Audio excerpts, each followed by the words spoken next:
Welcome to Immigration Review, your weekly source for immigration case law updates and insights. I'm your host, Kevin A. Gregg, back again to review the week's precedential immigration cases, rummaging through the decisions so you don't have to. This podcast is sponsored by Kurzban, Tetzelli & Pratt, also known as KKTP, a law firm where I'm also a partner.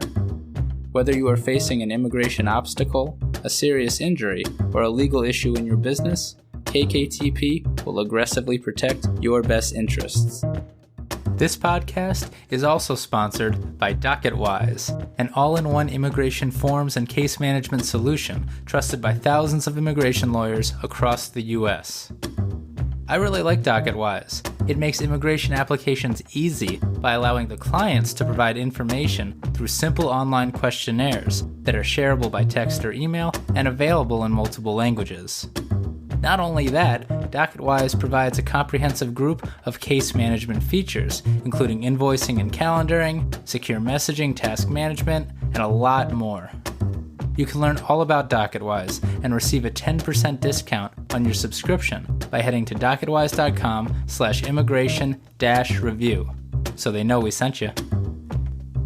And as always, this show does not constitute legal advice and has no bias other than to keep you up to date and to enable you, my dear colleagues, to excel in court.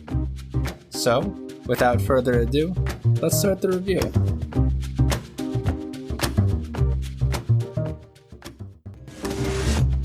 Big week this week, 9 cases. And they're all over the place, with a case or two on mental health, big decisions on the categorical approach and realistic probability test, and even a VAWA stepchild case. Hold on to your horses, folks. Excellent advice both in the Wild West and on the Immigration Review podcast. First is Gonzalez v. Wilkinson, published by the 8th Circuit on March 9th, 2021. This case is about the realistic probability test in the cancellation of removal context, and following the Supreme Court's ruling last week, it's a fantastic win for 8th Circuit practitioners, Florida practitioners, and really all respondents' counsels. Mr. Gonzalez is from Mexico, and he's lived in the U.S. without authorization since 1994. In 2001, he pled nolo contendere and was convicted of possession of 20 grams or less of cannabis under Florida Statute Section 893.136b. Even though marijuana is legal in half the U.S., most states have not expunged their prior prosecutions, and regardless, minor drug offenses still have major immigration consequences today. Mr. Gonzalez was placed in removal proceedings, found removable for not having authorization to be in the U.S., and applied for non-LPR cancellation of removal under I&A Section 240AB. The problem is, as the Supreme Court explained last week, non-citizens are ineligible to apply for non-LPR cancellation if they've been convicted of an offense under I&A Section 212A2, which includes marijuana possession, and it does not include the less than 30 grams exception. An immigration judge denied cancellation of removal based on the crime, and the BIA affirmed. But the 8th Circuit reversed. And in so holding, it agreed with an argument that has been percolating heavily amongst Miami practitioners for many years. See, under the statute, Florida also criminalizes possession of the marijuana plant that you can't smoke, such as the seeds and mature stalks. The federal government doesn't criminalize possession of those things, and so, the argument goes, Florida's definition of marijuana is broader than the federal definition, meaning that the Florida offense of marijuana possession is broader than the federal removal offense. And the 8th Circuit agreed with that. The Florida definition is broader than the federal offense per the plain text of the Florida statute. Then, having so agreed, the 8th Circuit rejected the government's contention that the non-citizen could only win, despite the fact that the Florida statute was facially overbroad, if the non-citizen pointed to a case where Florida actually prosecuted possession of stalks or seeds. Quote, "When the statute's reach is clear on its face, it takes no legal imagination or improbable hypotheticals to understand how it may be applied and to determine whether it covers conduct an analogous federal statute does not," end quote.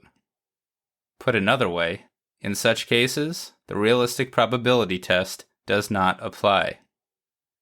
Also, note everyone, this decision was issued despite the fact that, as the Supreme Court made clear last week, non-citizens have the burden to establish eligibility for relief from removal. It doesn't matter.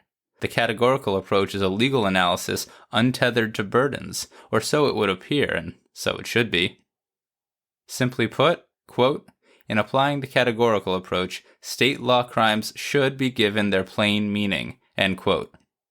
Nothing more would appear to be required, including a realistic probability showing. In so holding, the Eighth Circuit agrees with the vast majority of circuits, but enters a split with the Fifth Circuit and the BIA. The Eighth Circuit therefore sent the case back for further consideration of Mr. Gonzalez's cancellation of removal eligibility. It's heating up somewhere in Miami, and not just because of the humidity. Here's a bit more.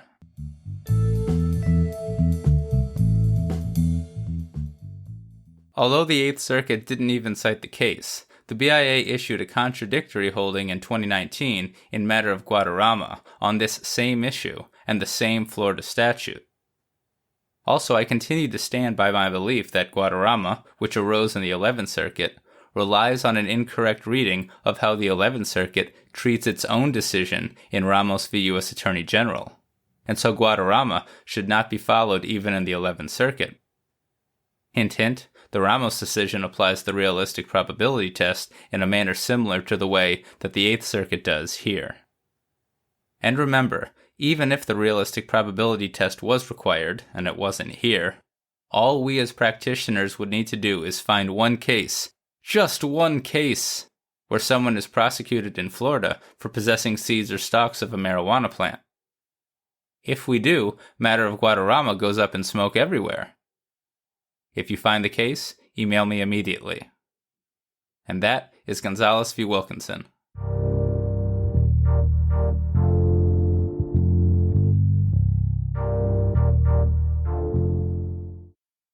Next is matter of Nemis, published by the BIA.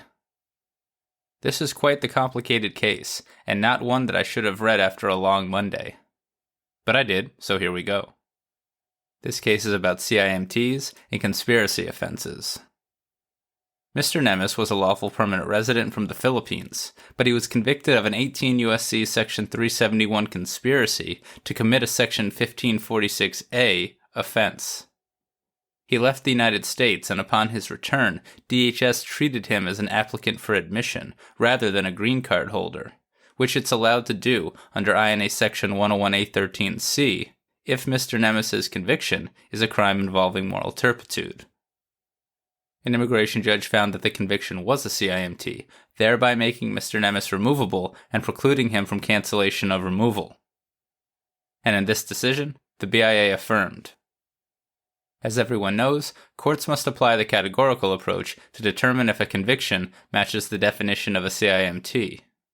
And I'm going to be honest, I find the intersection between conspiracy statutes and the categorical approach very complicated. When someone is convicted of a conspiracy crime, they're convicted of just that, conspiracy. Here, Mr. Nemis was convicted of the generic conspiracy statute, 18 U.S.C. Section 371. No conspiracy will ever match the definition of any removable offense by itself, because conspiracy statutes essentially criminalize two or more people conspiring to commit any crime, and in the case of Section 371, committing an act in furtherance of the conspiracy. Therefore, by its very nature, a simple conspiracy crime covers more conduct than any removable offense. So the BIA appropriately held in this case that Section 371 is broader than the definition of a CIMT, as it covers many crimes that are not morally turpitudinous. That means that unless the conspiracy statute is divisible, Mr. Nemis's conviction can't be a CIMT. But here, the BIA held that Section 371 is divisible into two categories of conspiracy offenses, quote, conspiring to commit offenses that are specifically delineated in other federal statutes, and conspiring to defraud the United States, end quote. The BIA found the statute divisible into these two categories because the BIA determined that the object or purpose of a Section 371 conspiracy is a, quote, essential element, end quote, of the crime, meaning that each of the two, quote, clauses has its own unique element that must be proven for a conviction under that clause, end quote. Having found the conspiracy statute divisible into these two categories of objects of the conspiracy, the BIA reviewed the permissible documents and determined that indeed the object of Mr. Nemis's conspiracy was a Section 1546A offense, which criminalizes actions against the United States, mostly related to fraudulent immigration activities. But a bit paradoxically, this is not in the category of conspiracies to defraud the United States. And that seems to be because the crime references a specific underlying statute, Section 1546. If this had been the generic conspiracy to defraud the United States, the BIA would have stopped right there, because such crimes are per se CIMTs. But instead, Mr. Nemis's crime is categorized as a conspiracy to commit, quote, an offense specifically delineated in another federal statute, end quote. And so the BIA proceeded to determine whether that crime, Section 1546A, if completed, would be a CIMT. Because if it is, conspiracy to commit the crime is also a CIMT. I told you, conspiracies get complicated. Here, the BIA held that Section 1546A is indeed a CIMT. In so holding, the BIA recognizes that the statute could be committed in 4 ways, at least one of which is not morally turpitudinous. That means that it's overbroad vis-a-vis a CIMT. But the BIA held that Section 1546A is itself divisible, relying, it seems to me, solely upon the 7th Circuit and 9th Circuit's pattern jury instructions and a 7th Circuit decision. Then, looking at the conviction documents, the BIA concluded that Mr. Nemis had been convicted of a conspiracy to violate a morally turpitudinous portion of the statute, the 4th portion, which criminalizes fraud against the U.S. immigration system. In so holding, the BIA clarified its 1992 decision in matter of Cerna, which had also analyzed Section 1546. Finally, and although the CIMT finding is determinative, the BIA also upheld the IJ's denial of cancellation of removal as a matter of discretion. And that is because, quote, the respondent's repeated efforts to knowingly violate immigration laws reflect a lack of contrition and accountability for misconduct that undermines the integrity of our nation's laws, end quote. Mr. Nemis therefore lost. I got a bunch more.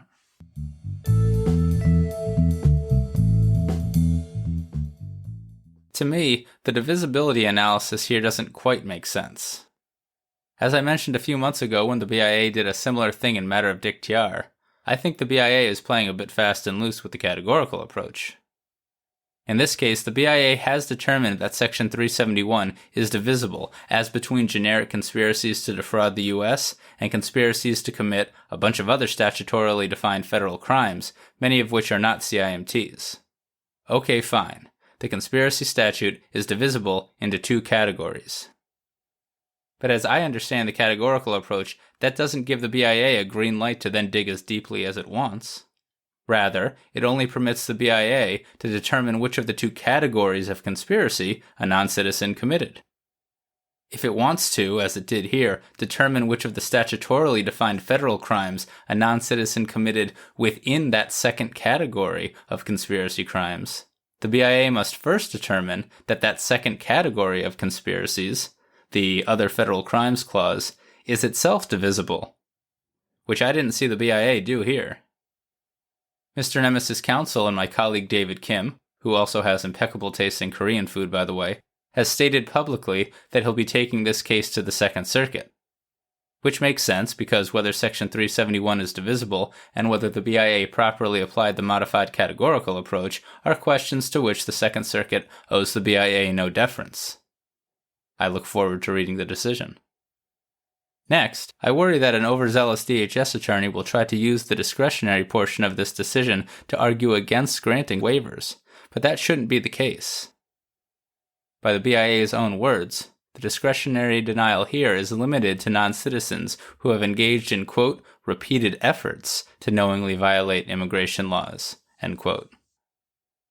And finally, remember that DHS has the burden to establish that a returning LPR is actually an applicant for admission.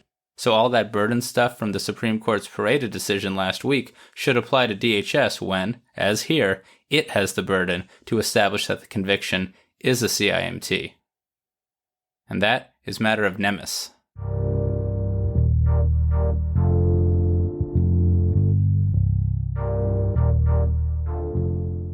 Sticking with the board, we have matter of Aguilar-Mendez. This is another categorical approach case about CIMTs, this time assault-based crimes. Mr. Aguilar-Mendez is from Mexico.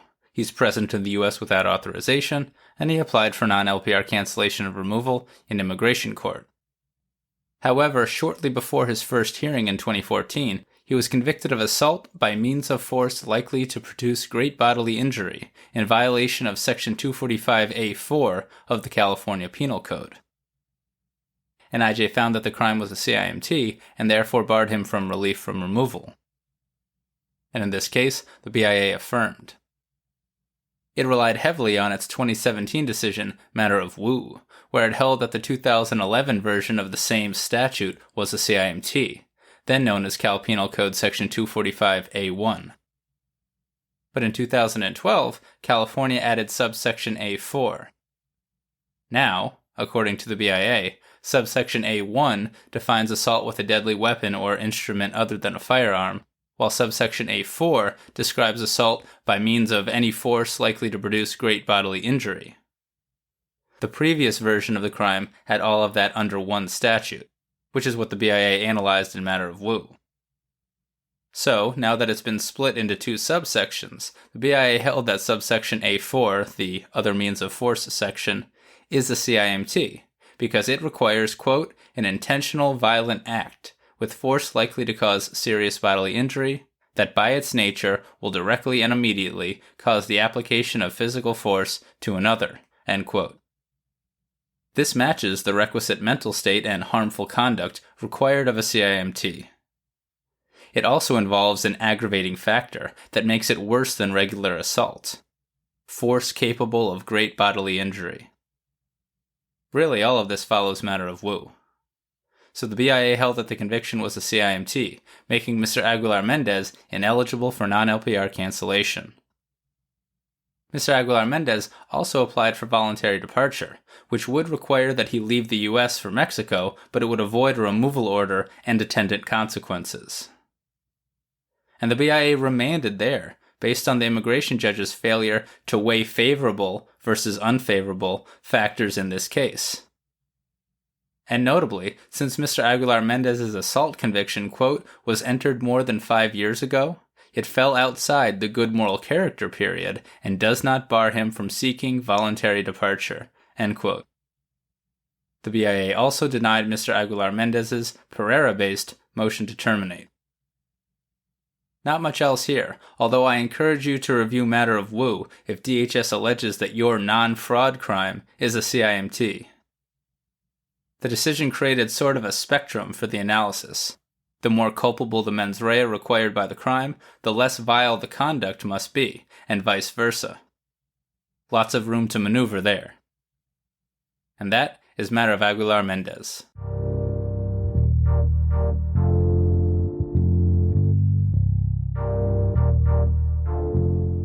Shifting gears, we have Birhanu v. Wilkinson, published by the 10th Circuit on March 9, 2021. This case is about CIMTs, particularly serious crimes, and mental health. Judge Bacharach concurred in part and dissented in part. Mr. Birhanu is from Ethiopia and entered the U.S. as a lawful permanent resident in 2007. He has serious mental health issues and was physically and mentally abused in Ethiopia when he went for what was called in Ethiopia treatment. In 2016, he suffered a psychotic episode in the U.S., threatening a student at Weber University and putting a building on lockdown. 3 days later, during the same mental health episode, he sent a threatening email to a university employee.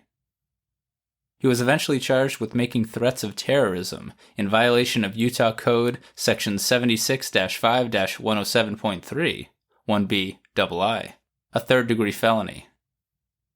And the criminal court initially deemed him not competent to stand trial, but a judge later found his competency restored, and he eventually pled, quote, guilty but mentally ill, end quote, as one is apparently allowed to do in Utah, to 2 counts of the crime. The court sentenced him to an indeterminate sentence of imprisonment of not more than 5 years, and then suspended the sentence and credited him time served. But DHS then initiated removal proceedings against him, charging him as an LPR who had been convicted of 2 or more CIMTs, not arising out of a single scheme of criminal conduct under I&A Section 237A2A II. Mr. Birhanu, who, remember, had initially been deemed incompetent by a criminal court and pled guilty but mentally ill, represented himself before the IJ pro se. The IJ found him removable, found that the crimes were particularly serious crimes that barred him from asylum and withholding of removal, and denied deferral of removal under the Convention Against Torture. The BIA affirmed. It appears that the University of Denver's immigration clinic stepped in for the petition for review, and there, a somewhat split 10th Circuit panel affirmed the BIA, rejecting Mr. Birhanu's 4 challenges. First, the 10th Circuit held that no due process violation occurred, even though Mr. Birhanu represented himself, because, quote, the IJ took sufficient measures as contemplated in matter of MAM, end quote, the BIA's seminal mental health case. The IJ asked, quote, competency-related questions to determine whether he understood the nature of the proceedings, end quote, and relied upon a social worker's letter to deem Mr. Birhanu competent to proceed. Plus, he was on his medication. This sufficed. Addressing removability, the 10th Circuit recognized that the minimum conduct required to convict under the Utah statute is, quote, reckless threatening to commit any offense involving substantial property damage and acting with intent to interrupt the occupation of a portion of a building, end quote. And a reckless mens rea, quote, generally does not give rise to a CIMT, end quote, at least absent an aggravating factor. But with this statute, according to the 10th Circuit, the, quote, specific intent to interrupt building access, end quote, sufficed as an aggravating factor to make the crime morally turpitudinous. The 10th Circuit further held that the 2 threats did not arise out of a single criminal scheme, thereby making Mr. Birhanu removable. This is mainly because the threats occurred 3 days apart and, quote, did not flow from one another and were not the natural consequence of a single act of criminal misconduct, end quote. Unlike how the 9th Circuit conducts the analysis, it is not relevant to the 10th Circuit whether the convictions arose, quote, from a single criminal purpose or objective, end quote. Nor does Mr. Birhanu's mental health affect the analysis, because even though the single scheme analysis does account for whether an individual has, quote, an opportunity to disassociate and reflect, end quote, on his criminal acts, the 3 days in between threats was just too much for the 10th Circuit to bear. Interesting stuff. Moving on to the particularly serious crime analysis, the 10th Circuit, unlike the 8th Circuit last month and 9th Circuit a few years ago, deferred to matter of GGS and held that an immigration judge properly does not consider mental health evidence in the particularly serious crime analysis. And finally, the 10th Circuit affirmed the BIA's finding that Mr. Birhanu would not more likely than not be tortured in Ethiopia due to his mental health. This is a long case and a long episode, so I just have one more thing.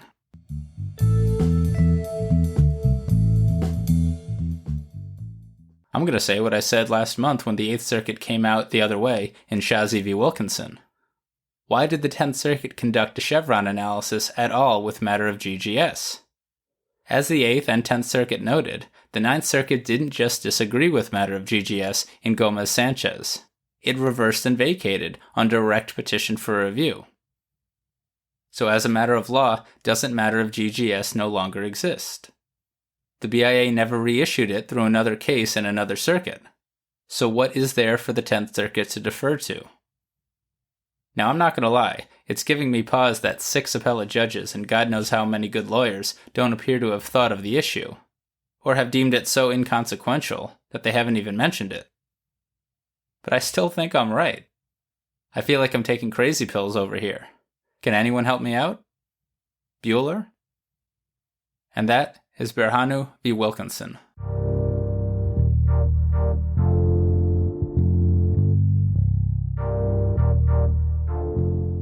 Returning to the 8th Circuit, we have Jama v. Wilkinson, published on March 11th, 2021. By this point, Merrick Garland had actually been confirmed, but I'll use Wilkinson because the 8th Circuit did. Hard to keep up with all these attorneys general. This is a case about asylum and related relief from Somalia, and it involves mental health and particularly serious crimes. Judge Kelly dissented. Mr. Jama and his family came to the U.S. as refugees in 1998, and he appears to have become an LPR thereafter. Now, Mr. Jama suffers from physical and mental disabilities. He has limited mobility in his right arm due to a gunshot wound, and difficulty walking due to a fall from a third-floor balcony. He further suffers from anxiety, depression, and PTSD. He began to develop a criminal history in 2006 and obtained convictions including felony motor theft in violation of Minnesota Statute 609.52 and second-degree felony assault in violation of Minnesota Statute 609.222.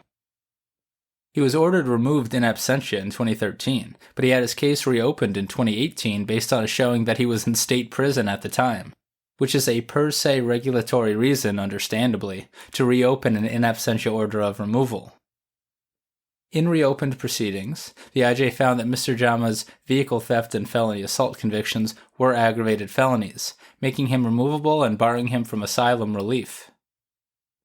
The IJ then found that the assault crime was a particularly serious crime that barred him from withholding of removal, even though he hadn't been sentenced to 5 years incarceration for it, or for any of the convictions in the aggregate. The IJ then denied Mr. Jama's application for CAT deferral, despite finding him and his experts credible. The BIA affirmed. As did the 8th Circuit. First, the 8th Circuit held that the agency properly found, under matter of NAM, that the assault crime was the type of crime with which, quote, the elements of the offense, end quote, potentially make it particularly serious, because, quote, crimes against persons are more likely to be categorized as particularly serious crimes, end quote.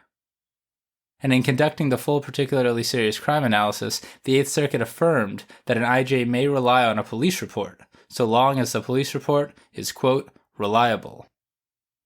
The 8th Circuit then held that, in light of its decision last month in Shazi v. Wilkinson, the IJ erred in excluding mental health evidence from the particularly serious crime analysis under matter of GGS. However, the BIA did not categorically exclude such evidence on appeal, thereby saving the analysis.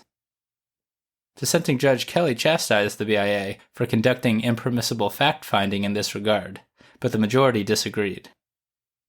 Turning then to deferral of removal under the Convention Against Torture, the 8th Circuit majority recognized that Mr. Jama's experts testified that there was an 80 to 90% chance that Mr. Jama would be institutionalized and chained in a facility in Somalia if returned. But because one of the experts testified that the Somali government, quote, does not regulate the mental health facilities, end quote, and because another expert testified that there have been some improvements in facility conditions, the 8th Circuit, applying the required deferential review, held that the BIA properly found that Mr. Jama hadn't shown that he'd be tortured by the Somali government or with its acquiescence or willful blindness. This conclusion also followed, somewhat counterintuitively, quote, given Somalia's weak infrastructure eroded by years of civil conflict, end quote. The 8th Circuit also upheld the agency's denial of Mr. Jama's al-Shabaab-based claims. Mr. Jama therefore lost. Just a bit more about particularly serious crimes, again.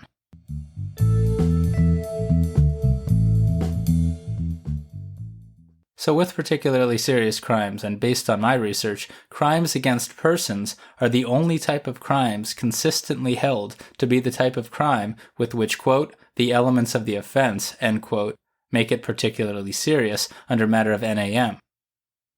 In fact, based on my research, the BIA has never held otherwise. So make the argument, if your client's crime is not the sort of violent crime against a person. As to matter of GGS, I direct you to my puzzlement, discussed in the 10th Circuit's Birhanu decision just now. I remain flummoxed. And that is Jama v. Wilkinson.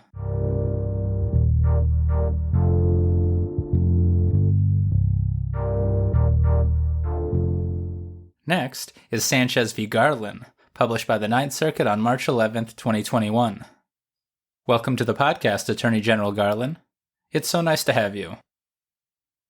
This case is about past persecution and particular social groups, and continues what appears to be a bit of a intra-circuit fight about these concepts in the 9th Circuit. Ms. Sanchez is from El Salvador and applied for asylum based on a claimed fear of MS-13, asserting that she was persecuted and feared persecution on account of her membership in the particular social group, quote, Salvadoran women who refused to be girlfriends of MS gang members, end quote, Salvadoran women who refused to be victims of violent sexual predation of gang members, end quote. As the basis for her claim, Ms. Sanchez testified that her neighbor in El Salvador had been an MS-13 member who had been making romantic advances on her since she was 16 years old. When she refused his request for a date, he threatened her 3 times over the phone and through text message, saying he would send her, quote, to the tomb, end quote. She fled El Salvador shortly thereafter. An immigration judge and then the BIA denied her claims. The 9th Circuit affirmed. It agreed that there was no past persecution where the MS-13 member made, quote, vague threats, confronted her several times over a period of weeks, did not perform any acts of violence, and never followed through on any of the threats, end quote. Plus, Ms. Sanchez herself has never been bothered by the gang specifically, just this one member. The 9th Circuit also affirmed the IJ and BIA's ruling that the asserted particular social groups were not cognizable. Interestingly, the immigration judge did find the groups particular, and everyone agrees that the groups are immutable, so the denial here was all about social distinction. And in this decision, the 9th Circuit held that the country reports don't explain how Salvadoran society perceives Salvadoran women who refuse to be girlfriends of MS-13 gang members, or who refuse to be victims of violent sexual predation of gang members. The 9th Circuit held that the BIA properly conducted a case-by-case analysis on this topic, and that, quote, generalized statistics do not compel a finding that these proposed groups are socially distinct, end quote. So Ms. Sanchez did not succeed. One more reminder.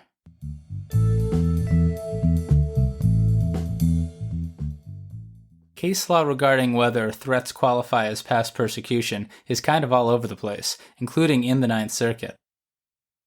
If you have such a case, keep digging for case law, including in the podcast archives on the KKTP website, where I have notes for every decision discussed on the show. You'll probably find something that supports your case. And that is Sanchez v. Garland.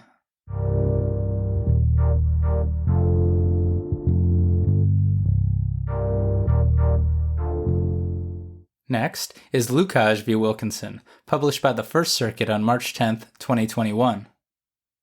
This case and the next 3 cases are pretty short, so we're going to go pretty quick. Mr. Lucaj and his family are from Albania.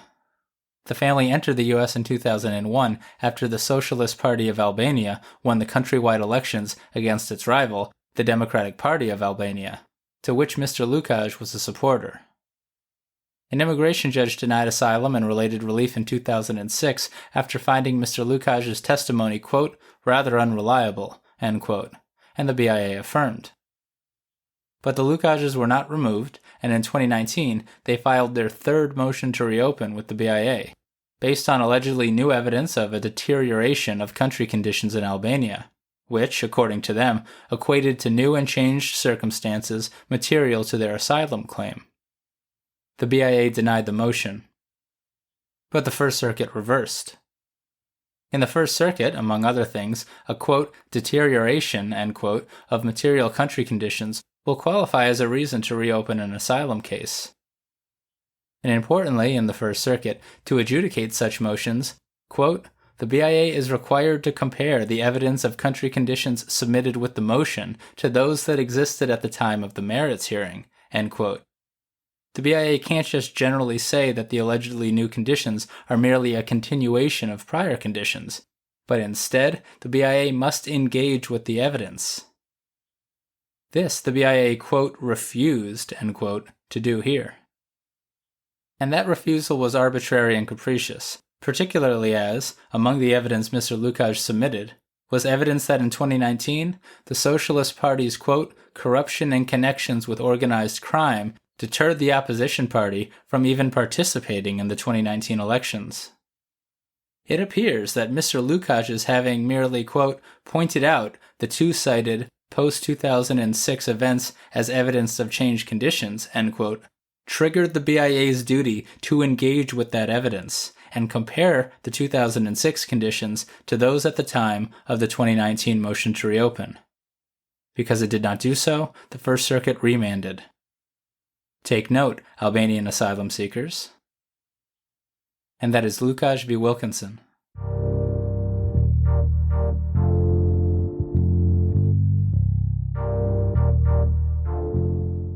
Next is Lopez v. Garland, published by the Sixth Circuit on March 12, 2021. This is a very short case about in absentia motions to reopen. Ms. Lopez was subject to one because she didn't show up for an immigration court hearing in 2003. In December 2017, she filed a motion to reopen with the immigration court, claiming that she was the derivative beneficiary of her husband's pending application for protection under the Nicaraguan Adjustment and Central American Relief Act, known as NICARA. To be honest, not a great reason to file an in absentia motion to reopen. At least wait until the NICARA application for your husband is granted. The IJ denied the motion. Before the BIA, Ms. Lopez additionally argued that she did not receive proper notice of her hearing because the notice to appear was, quote, delivered, end quote, in English, not Spanish. The BIA considered that argument and rejected it on appeal. The Sixth Circuit affirmed. It held that regardless of whether Ms. Lopez was provided the NTA in Spanish, the INA, quote, does not require that the notice to appear be explained or written in a non-citizen's native language, end quote.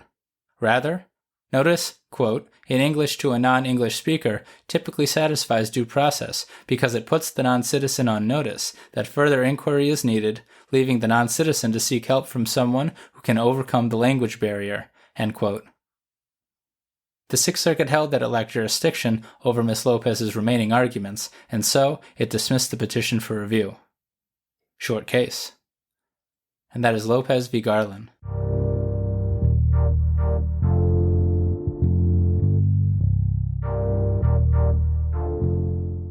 Finally, we arrive at Arguijo v. USCIS, published by the Seventh Circuit on March 12, 2021. This case did not arise in the petition for review context, but I read it anyway, because I'm a masochist. And because it's important, because it's about the definition of a stepchild under immigration law. And it's kinda crazy. The Violence Against Women Act, or VAWA, provides LPR status to the child of a non-citizen who's been abused by her U.S. citizen husband within the last 2 years. Ms. Arguijo and her mother are from Honduras, and her mother married a U.S. citizen in the United States. Ms. Arguijo's mother divorced the husband due to his abuse when Ms. Arguijo was 16 years old. The mother could have filed for VAWA status for herself and Ms. Arguijo at the time, but the mother passed away shortly after the divorce. So, a couple of years later, as immigration allows, Ms. Arguijo filed on her own, as a self-petitioning child of an abusive citizen. The immigration statute defines a child to include a stepchild like Ms. Arguijo, who is under the age of 21 and who is under 18 when the marriage occurred. Ms. Arguijo satisfied both of those standards at the time she filed her petition. But USCIS held that she was no longer the stepchild of an abusive spouse, because Ms. Arguijo's mother divorced the abusive husband before Ms. Arguijo filed her petition. Pretty wild. Ms. Arguijo sued USCIS in federal court, and a district court judge agreed with USCIS. But the Seventh Circuit reversed. Although Black's Law Dictionary defines a stepchild as, quote, the child of one's spouse by a previous partner, end quote, the Seventh Circuit read that definition as describing, quote, how one becomes a stepchild, end quote, saying nothing as to when the stepchild designation ends.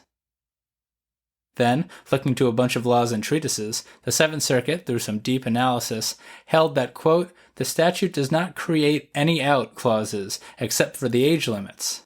And by referring to a child who has resided in the past with an abusive U.S. parent, the statute implies that losing a familial relation with the abuser does not cut off the option for an immigration benefit, end quote.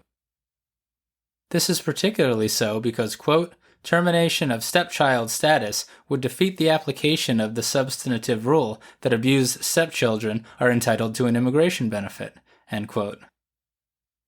In so holding, the Seventh Circuit rejected the BIA's pre-VAWA decision from 1981 in matter of Maurer. Therefore, according to this decision, and at least when it comes to VAWA, once a stepchild, always a stepchild. And that is Arguijo v. USCIS. So there you have it. You're all caught up with the past week's published immigration cases. I'm Kevin A. Gregg, a partner with the law firm Kurzban, Tetzeli & Pratt, and this has been another episode of Immigration Review. Thank you for listening, and I hope you enjoyed it. If you did, please share it with a friend and rate and review us. Each review helps new listeners find the show. And of course, subscribe to Immigration Review wherever you get your podcasts. If you like what we do and want to become a patron of the show, please check out our Patreon page at www.patreon.com/Immigration Review, or click on the link in the show notes.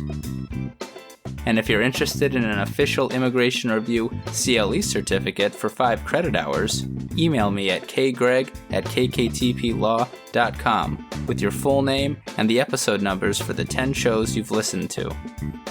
Also, feel free to email me with questions, comments, or anything at all.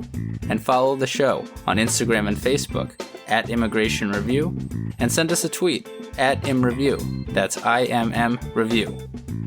I'll be back next Monday for a brand new discussion.